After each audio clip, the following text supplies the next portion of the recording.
like to for the kids who can. And we understand that not every kid will be able to do multiple, live videos a day. But how did you decide on your time and how often? It's kind of something that we, to us, it was important to preserve as many of those anchors as possible. So, a couple things. One, we're really committed to helping kids remove those technological barriers. So part of the application process will be to assess their needs, whether it be device or infrastructure through internet or Wi-Fi. And then as we're mailing the boxes out, including in those boxes technology for those kids where technology proves to be too great. We're lucky enough to have a very strong community that supports us, and we believe we'll have the funds to purchase some technology for kids.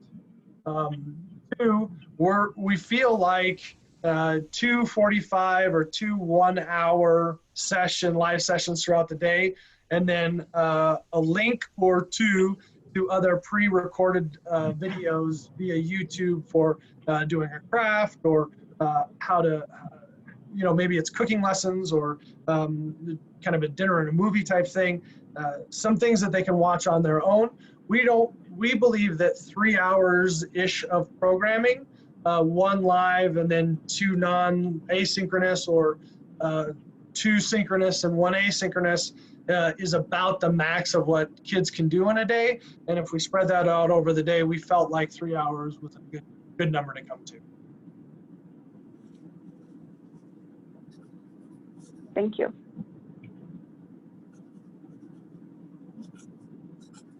I would be interested to know, I know, Daniel, your camp is coming up in about 2 weeks, right? Yes, yeah? Don't remind me. Yes, it is. Sorry. Don't remind me. Well, so what I hear Tim saying is just very different from what we have the idea of. Now, I know it's a lot, so let me preface that. We'll start the day with flagpole and word of the day, have 2 30-minute activities, and then an extended break for campers, like eat lunch, have snack, come back, do cabin time, 2 more 30-minute activities, and then they can eat dinner with their families, do whatever in the evening, and then have evening program from 8 to 8:30. So that's 7 activities in the day. Now, we, like Tim in Colorado, are trying to collect information from our families. Like, we got some responses like, well, my child's going to be in daycare if they can't go to camp that week. So we know that means they wouldn't be able to access the programming that's from like 9 a.m. to 3 p.m. So does that mean that we offer some stuff later in the evening, like when they're being supervised by their parents? So, but I mean, we're going to learn a lot from Daniel and what works during his, I think. I think I mentioned this on the call before, but the way that we structured our camp to be is that the full calendar looks very full, but we only have one opportunity for that live session at night. But we have 8 videos that will be put up every single day. So as the day happens, the day before, or actually 7 a.m. or 6 a.m. in the morning, the day will be released to the campers, and they'll have the whole library set of all our videos, all 8 of the videos, and then the reminder for the live session that night. But all our videos are no more than 10 minutes because we're really taking into account the attention span of our kids. So they can watch them all at once. They can spread them out throughout the day. There are going to be different types of videos. So we have a flagpole, we have our arts and crafts video that goes over that craft for that day. We have a message from our wellness team, from our medical team, from our camp director. So for us, it was more about smaller videos, but more videos. So it looks fuller for our families, but also then it's not time consuming for everybody. And I think really focusing on those live opportunities for those connections, and then plenty of other activities that don't require a lot of instructions, like chalk or jump rope or card games that they can play throughout the day to entertain themselves, even though we can't be there with them, that don't require a lot of additional instructions. So Daniel, I've been dying to know what is in the box. Anita, I was going to email you. I am going to be putting up on the Google Drive as soon as I can everything that we had on our Amazon list. So you'll see what the Amazon list was and what people purchased for us. But it consists of a daily snack for every single day, cabin decorations for their bedroom, arts and crafts activities. There's I think 7 different arts and crafts activities that we put in there, and some of them it depends on the age group. So the older kids got different ones from the younger kids, and then those games and activities that required no instructions, as well as some gift cards. We gave them a $20 Domino's pizza gift card for the parents to have a pizza night, and then we gave them a Jamba Juice gift card for the kids because we provide Jamba Juice every year at camp for our kids. And then we put some things in there that would remind them of camp. So we do a fishing derby every year where we have fishing game, do fishing with our buckaroos. So this year, instead of doing that, we did Swedish fish. And we said, look what the buckaroos caught for you today at the what lake.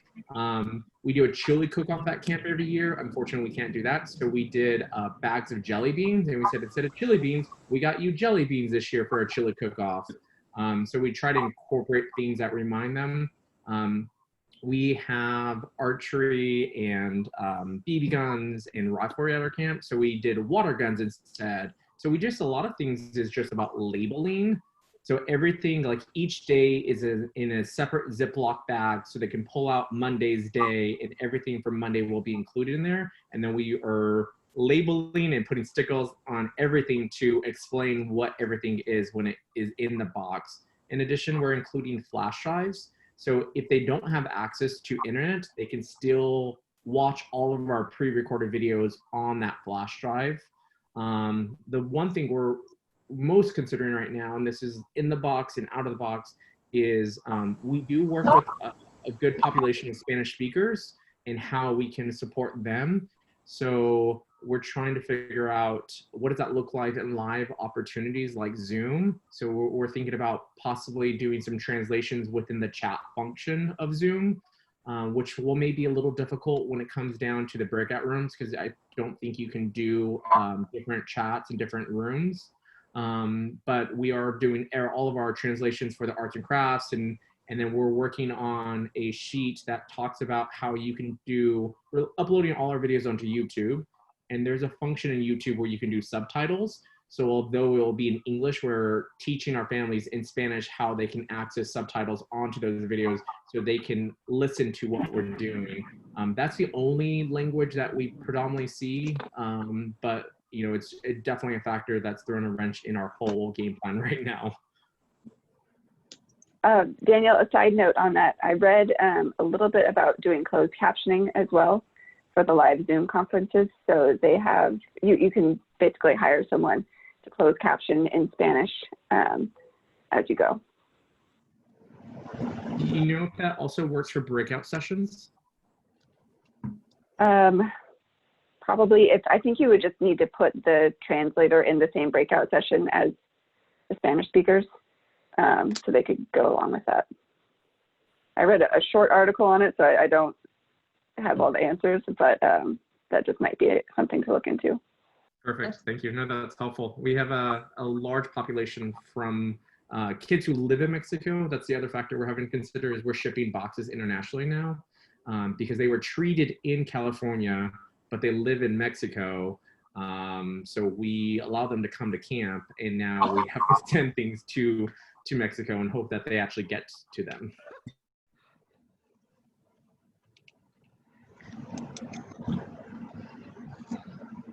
All right, is anybody else doing anything different with their virtual camps than what you've already heard?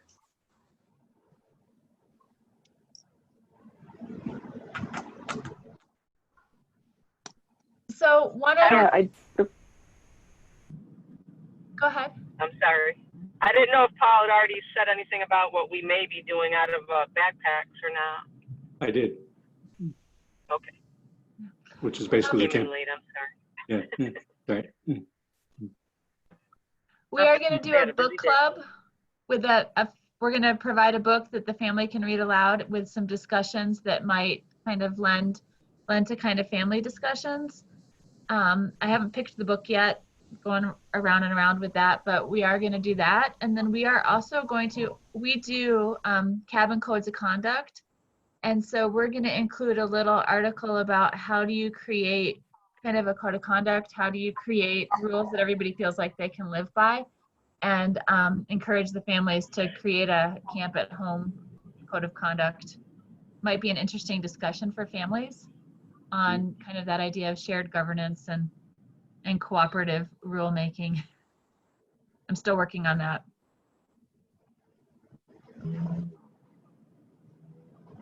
So I'm curious, for those of you that have officially transitioned to a virtual camp and you've notified all of your volunteers and counselors and campers, have you seen any decrease in people participating as far as your counselors or volunteers, or an increase? Is it the same?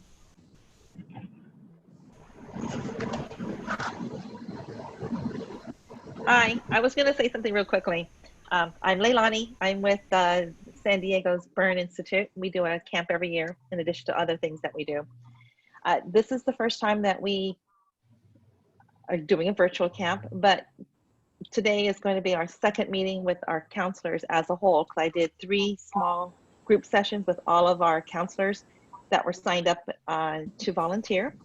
And I didn't want to just send an email out to everybody, so I really want to have that personal one-on-one to explain what we're going to be doing and to gather input from them as to how they see something like a virtual camp proceeding. So we got a lot of great ideas. I did toss out a lot of what I had collected from these meetings, as well as the IABC or the IIAF and the CDC and the ABA, all the different camps around. So I compiled it, and what I found is all the counselors were very enthusiastic. I think because the time itself, they didn't have to take the whole week off of work to come in and do camp, especially when it was still uncertain. But I got a lot more enthusiasm to want to participate. And so today's meeting after this at 2 o'clock is going to discuss what types of activities, who wants to do which activities, and how are they going to compile their 10-minute, I gave them a 10-minute limit for a pre-recording on how to demonstrate certain things. What I found though with them is, besides just the enthusiasm, I think they're really finding that because we're giving an alternative to camp as opposed to just canceling it completely, there's a lot more buy-in and a lot more support, I think, in our team to be able to do this. So these meetings are really great, and I really appreciate it. Thank you so much. So that's my 2 cents. I had a phone call this morning with a mom who called and she said, I know you haven't made any official announcements, but we have these couple of things going on and I have to know today what the plan for camp is. So I went ahead and talked her through it. And one of the things that she said is that her kids have had so many disappointments, and then everything that's been canceled has been, but here's an opportunity to do it on screen. And she said, so getting a box in the mail with actual things to do, she said she thinks that's going to really make a huge difference for her kids. Last week we had sent out our family retreat in a box because we didn't have our family retreat. There was 7 families. The kids couldn't tell the difference, but I think the parents were the ones that were also very much more concerned about not having this opportunity to get together with other parents. So we sent home the box and we gave instructions about what they can do. We also set up a session with our Helen Woodward Pet Therapy, which is going to take place next week, where the kids can come in and take a look at some animals that Helen Woodward is going to be kind of parading around. The pictures that they sent back to us of the kids opening up the box was just very darling. They're just so sweet, and they're just so happy to get something. And the parents had to explain that, we're not going to be able to meet with all our little friends, but this is an alternative.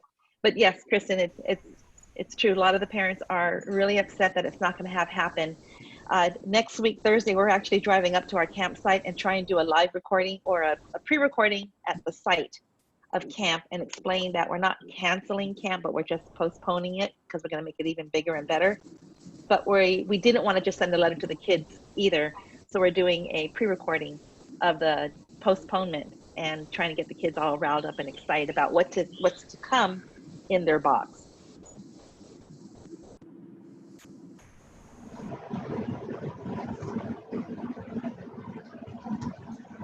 Hey, Daniel, I was curious what video, like movie sharing platform or strategy you ended up figuring out. I know we talked about that a couple weeks ago. In terms of collecting them from our parents? I'm sorry, say again. What was that, like how we were going to collect videos and movies or videos and photos from our parents and from our families? Is that what? Oh, no, movie night. Oh, or movie night, yes. So we ended up going with, I'm purchasing the movie so that I can have a hard copy. I didn't want to stream a streaming service because I didn't know if there would be some kind of internet situation with that. So we are going to be showing it on Zoom. I tried it out playing another movie and screen sharing it. And for me, like it worked totally fine, and for everyone else it was working. So I think that's just the best way for us to do is just to purchase a movie and then just share it through screen share on Zoom.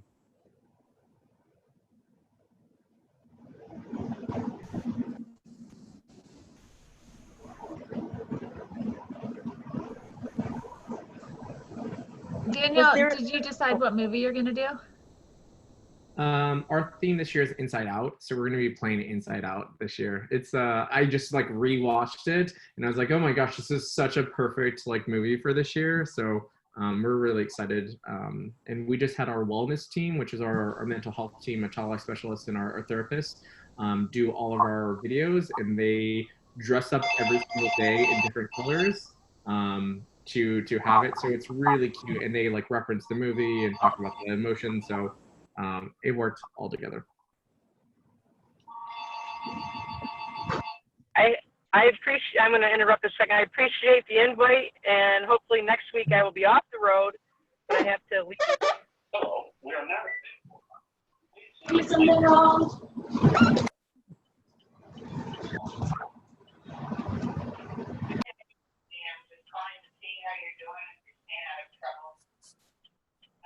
All right, so does anybody else have anything that they've come up with that they want to share or they want to ask anybody else is doing as far as virtual camps?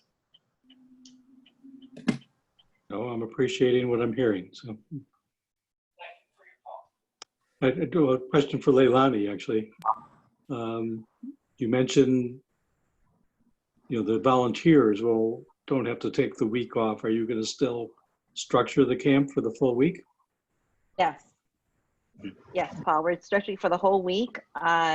So what made it great for a lot of our volunteers, and we were getting people who are now wanting to come back because they initially had said they couldn't take the time off. Call from your Bluetooth phone. So they're going to be able to, with our Zoom meetings for the live, first of all, the pre-recordings, we're going to do the pre-recordings. They're going to make that pre-recording on their own time outside of their structure. We're just going to end up showing it during that week that we have camp.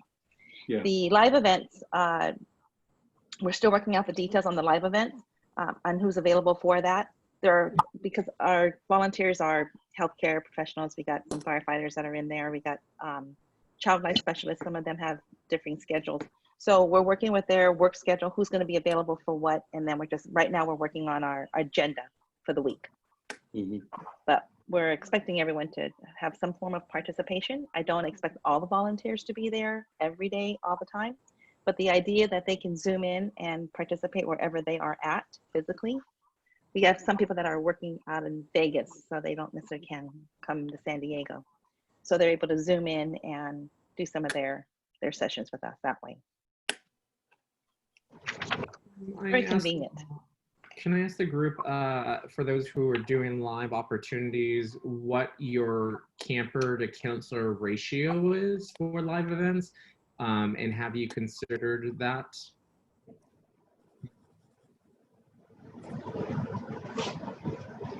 I think we're going for 3 counselors per cabin. We're doing similar to what Tim's planning and breaking kids out into the cabins they've been in the past. And doing at least 3 counselors at a time. And so that'll help if, one person something comes up and they can't show up, and we'll, you know, if anything, do shuffling around as needed, but obviously no less than two counselors per the kids. So I think we have about 8 per cabin. Yeah, we're very similar breakdown, 8 to 9 per cabin, 3 per, and then as needed, adding in either child life or psych soc team as needed if issues arrive within the cabins. Yeah, we have And an we're planning average of to, about 8. Oh, go ahead. Sorry, Yeah. Valerie. oh no, it's okay, sorry, Connie. We're planning to float around as well too. So our director will hop in and out of cabins, and you know, people can go visit and things like that if they're not specifically a counselor for that cabin. Yeah, we have 2 to 1 as well. About 8 to 9 campers and about 4 counselors.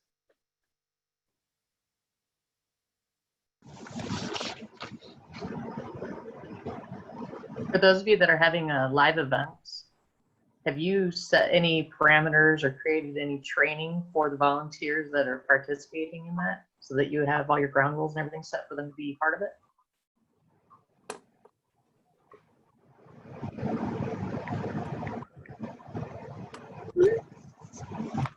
We're planning to have so we're lucky in that we're part of a big machine with Children's Hospital Colorado. We our entire conference center has gone virtual, and so our IT team hooked us up with the conference and events center, and they are going to provide me and our team with Zoom training, Zoom licenses, and a space within our conference center where we can go in physically and do everything we need recorded wise during the week, be there physically in person. So they're going to be instrumental in training us, and then it's our job to set up those Zoom training with the counselors so that they know and they can problem solve. And then myself and a couple other will be kind of the tech team, the IT support for that week if any issues arise. Now, what about setting any rules about, you know, just like you have when you have new counselors and you bring them in and, you know, you have all your rules, like rule of 3, stuff like that. Are you doing any training on what can and can't be talked about in the Zooms and, you know? Yeah, we haven't drilled down to those specifics yet, but yes, we definitely will do that. Daniel on some of these calls has talked about the functionality of Zoom where, you know, you can set it up to where when the campers are logging on, they're muted and only the administrator can unmute them, disabling the chat. So, you know, as we develop these things, we'll put that all in writing, and that'll all be code of conduct and part of the training so that the counselors know what they're working with, and some of the new rules of the road, if you will, as they're talking to their cabins and to the campers. To explain what's appropriate and what's not on Zoom. So Daniel, what kind of forms did parents or whatever did you send out to them as far as permission to do camp virtually, or did you do that, or? Yeah, so I will, once camp is over for us, I'll hopefully be able to put up all of our documents that we have, but we did do an application similar to, I think, many of you guys, and part of the application was an assessment of needs as well as some consents. So similar consents that you would have on any other form. We did explain that it was a virtual opportunity. So in addition to our photo consent and our video consent, we also asked consent for them to allow internet access.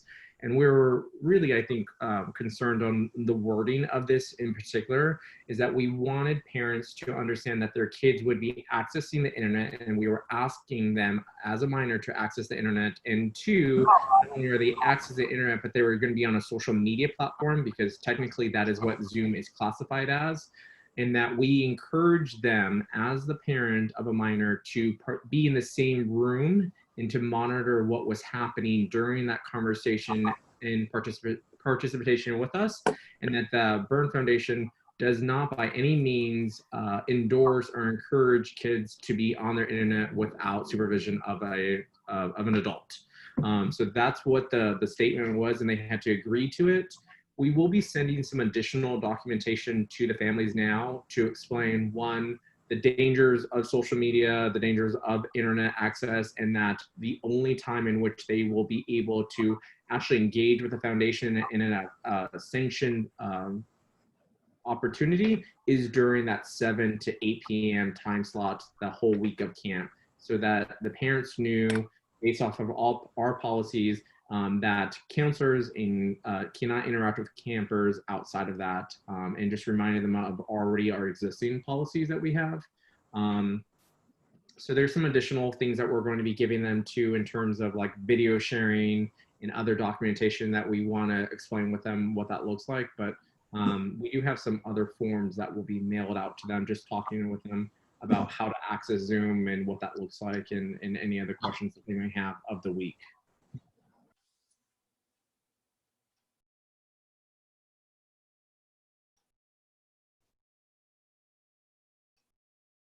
Is there any kind of roadblocks anybody's encountered as far as something that you'd hoped you could do with the virtual camp that you found that it just wasn't going to work, or you had to find some other kind of alternative for it?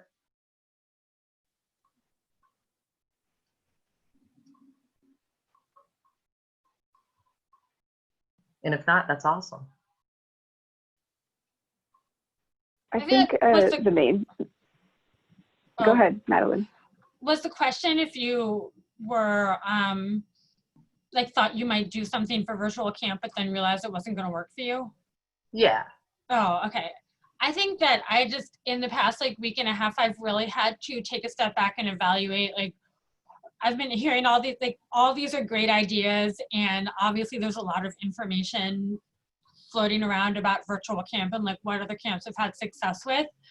And I've just really had to evaluate like what the needs of our campers are, and not do too much comparison of like, this is how one camp is running their camp, but that doesn't mean that my camp has to run that way. And so that's like, when we were deciding how to tell our campers, at first I had this image in my mind. I was like, we need to put together like a beautifully produced video with like background music and like, you know, really like show how much work we put into a video saying we were moving to a different format for camp. And then I realized that for our camp, the personal phone calls to the campers and the volunteers were the best method. And so what that we didn't put on like a professionally produced video on like with the drones, like aerial shots and things like that. And it was a big thing to let go of, because I really want to make this experience like easiest for everyone and also the best transition possible. But when I was hearing from campers and volunteers, like, thank you so much for calling me, I totally didn't expect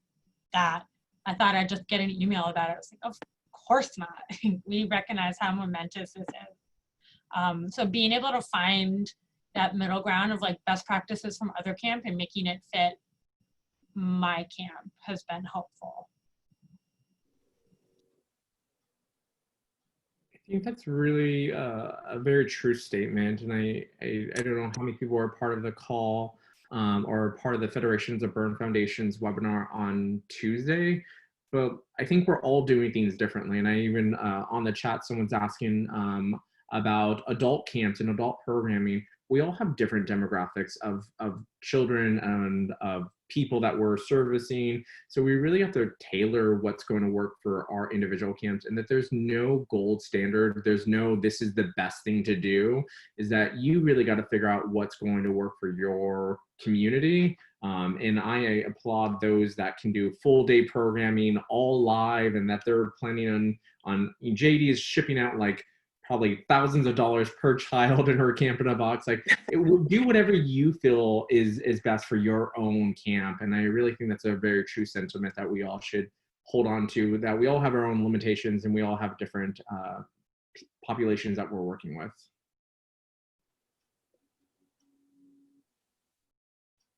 Valerie, did you have something you wanted to say? Yeah, kind of in terms of roadblocks for me, I think sort of echoing a little bit of what Madeline said, video has been kind of a concern. So just the production itself and how to share them and the platforms and things like that. And we use CampDoc for our registration, so it's been a little slippery for me to get a hold of my account rep with them and have a productive conversation about using them as a platform for sharing stuff too. But that's been kind of a stumbling block for me and our kids camp.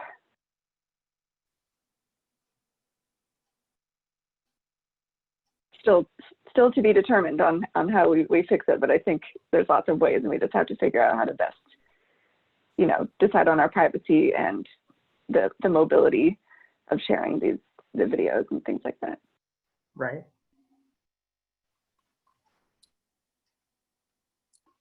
Has anybody else come across anything that just they found was not plausible, or came across this aha, oh my gosh, this will be amazing to use, that we haven't talked about in the last few weeks here?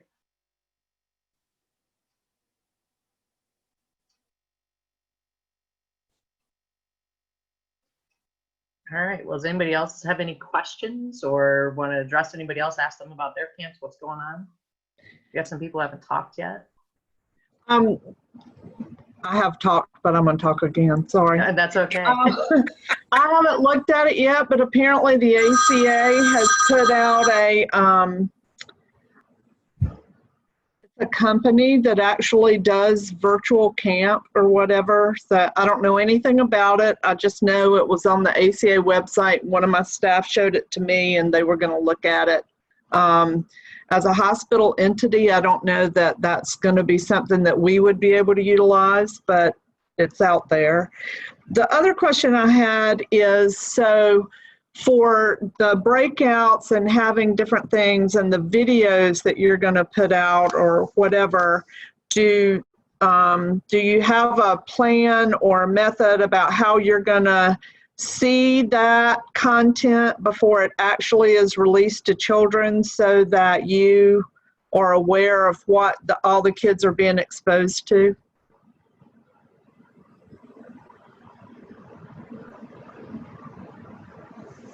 I will speak from my perspective and what we're doing. All of our videos are being sent and funneled through my organization. And the reason why we're doing that, one, I get to preview all of what people are saying. And two, I get to edit anything that to make it shorter or longer or do whatever I need to do with it. And then three, I'm branding everything that we do. So there's a way I use iMovie, there's Final Cut, there's a lot of other pretty easy, not complicated video editing software out there. But with iMovie, I can do my logo of my foundation in every single video. So although I'm putting it onto YouTube through the channel of our Burn Foundation, and that's the other, I guess, perk of me putting everything up, is that it's not tied to any individual, but it's tied to the foundation itself. But it allows me to then have it all to be branded and have the same image. I also did I guess they're title cards, you call them, but it's in the beginning and it's at the end of my videos. So when my videos go live, you'll see it, and it'll have our logo, and then I'll have our camp logo, and then it'll go into the video with then our logo throughout the video. And at the end of it, it has the ending title card has information about our organization and how to contact us. So that if anyone watches it outside of our foundation and they have questions, they can reach out to us. So are you just particularly iMovie savvy, or do you have somebody with that skill? Oh, I wear many hats in my foundation.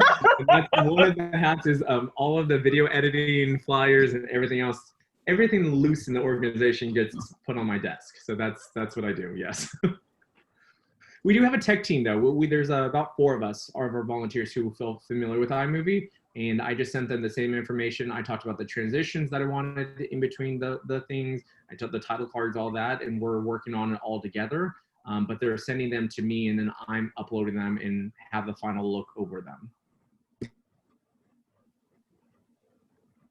Daniel, did most of your videos get filmed with like professional grade equipment, or are people doing like iPhone videos or anything like that? All our videos are iPhone videos or like whatever phone they're using. I don't think anyone's using a handheld camera or anything fancy. We did have some like things that we some guidelines that we sent out to our volunteers. We said it had to be in landscape instead of portrait mode. We said that we didn't want them to like use their real name, so use their camp name. We said don't mention COVID within your video. So we gave them some parameters of like what to do and what not to do. There were a few people that we had to send back to be like, hey, you got to redo your video, I'm sorry. But most people have been pretty good about it. And then for our volunteers, we've just been using Google, like a Google Drive where they can dump in their videos. But for our campers, we'll be using a Dropbox so that they can't preview other people's videos and pictures.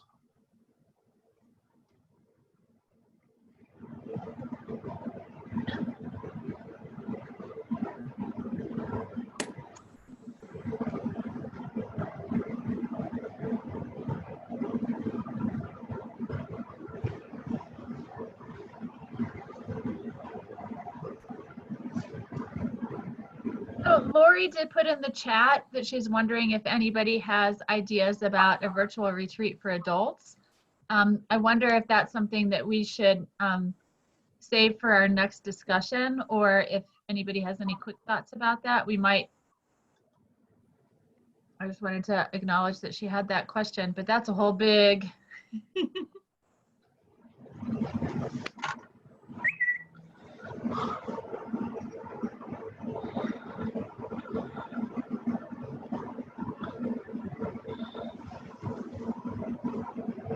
Sorry, I had an unexpected visitor.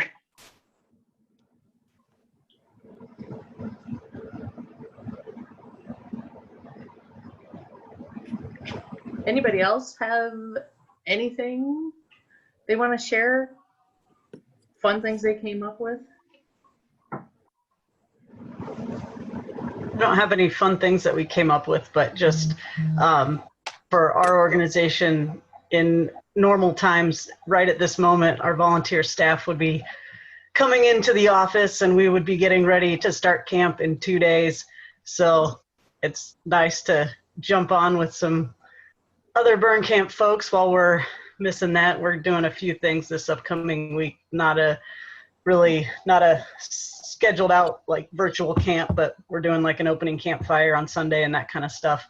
But yeah, so I feel all of you when you get to that point where, you know, it's here's where we would have been. But yeah, that's all. I'm wearing burn camp shirts all week. That's what I've decided for the next 7 days. Hang in there, Abby. Hang in there. Yeah. Our camp would have been last weekend, and it was like the anniversary of a death of someone that you were close to. It really sort of took me aback as to how emotional I was about it. I really took the time to talk about it with my staff, and we sent a camp video out to all of our counselors on Thursday because that would have been the day we had orientation. We had a student do a really well done video that we used for marketing that he put out a couple of years ago. So we put that out. It had some of the kids singing a camp song they had made up and all this kind of thing. And then on Friday, we sent it out to the campers and that kind of thing. So it was nice to have some of them, you know, email back and say they really appreciated the video and that kind of thing. But it really did. I knew that it would be a little bit emotional, but it was surprising to me exactly how emotional it was throughout the weekend. So luckily, and it was the most beautiful camp weather weekend it possibly could have been here in North Carolina. It wasn't hot, wasn't humid, which is saying something for North Carolina. It was just beautiful. But, you know, it is what it is. So I'm really looking forward to doing the camp in the box and everything that we get to do. And I have to agree that having this forum to come together and see all my camping people and that kind of thing has really been helpful. So I appreciate the IABC for hosting this. I'm sorry I missed most of the meeting. I've been on phone calls, but I just wanted to comment on something you said, Anita. You know, I've been in professional camping prior to even this version of my life for a long time, and I don't think I've had a Memorial Day in like 30 years. Yes, I'm really, really old for those of you looking at me. 30 years where I've been like, what do I do? I've always had something going on. So it's weird. I was just on the phone with one of my logistical guys. I mean, this is a good idea he brought up right away. You guys might have covered this ground already, but just for additional content, he goes, are you gonna put up any stock footage of like what a Tuesday looked like back in 2008? I was like, gosh, that'd be really simple. We could just add. I mean, because we've got like yards and yards of video from like every year. So like, I don't know if like throwing a check-in video will make people more sad, or if it'll make them grow fond of like, oh, that's what check-in looked like. Really simple to do. Oh gosh. So Abby, we could explore that afterwards, but I thought, I don't know why I didn't think of that. That's just a good little thing. But that sense of loss, I mean, this is like training day for us, as Abby probably already said. Like I've had anxiety all day just about that. Anyway, I'll stop talking. I've been having dreams that we're at camp and things aren't done, and like they should have been done. I'm like, well, we're not going. Stop freaking out. I had that same dream.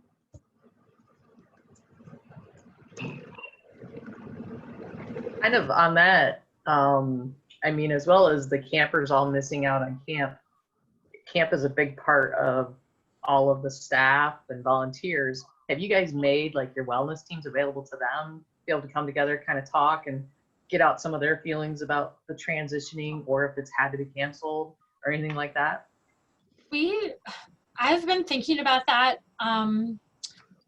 We have orientation next weekend, and I'm kind of in this like push and pull with my like the board and my executive director of like, I'm a social worker, so I'm an overshare. Like I want to process things with everyone, and I'm trying to create a space at orientation, like an hour of like a town hall, like, hey, counselors, like, why don't you like ask us any questions that you might have? Like, how are you feeling about this? And then I'm also wondering, like, should they have should they not worry about how I'm going to react to that? Should they like do that on their own? Like, because I'm the director of youth programs, I'm kind of in a leadership role. So I'm considering it, but I haven't made a decision yet.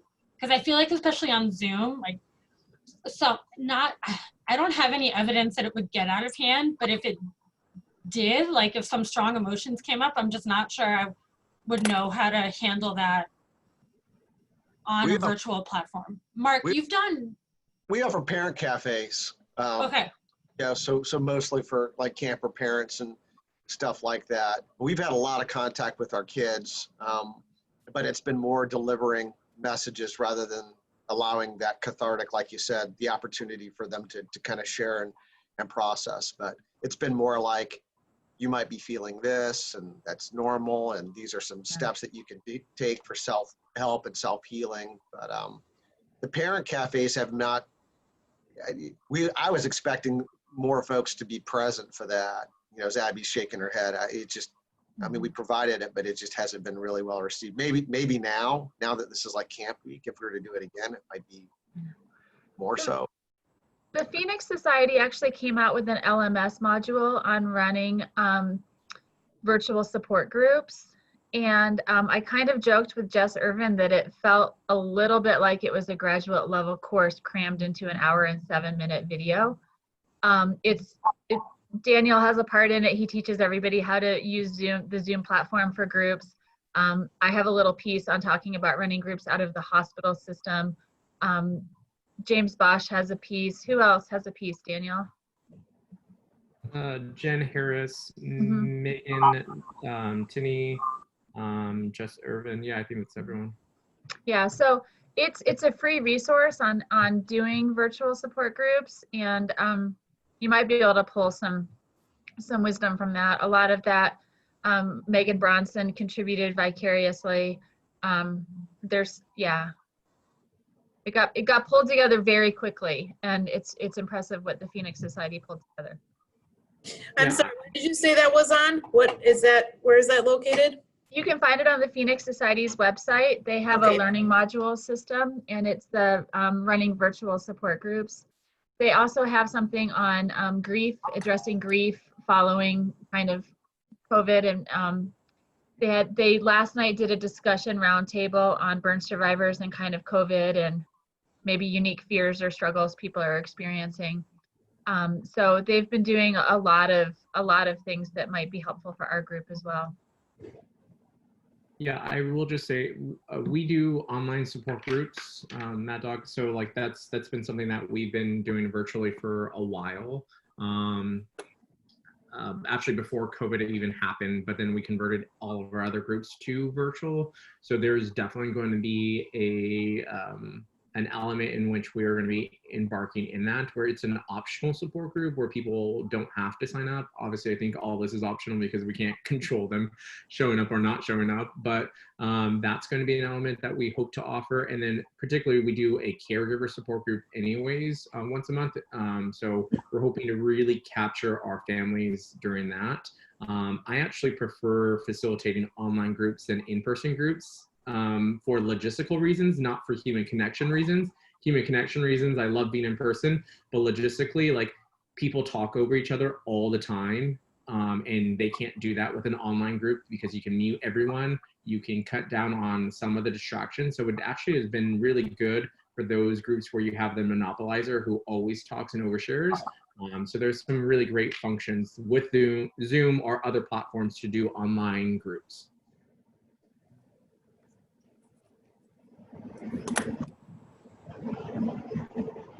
All right. Does anybody have anything else? We're approaching our hour. We're trying to keep these around an hour each week.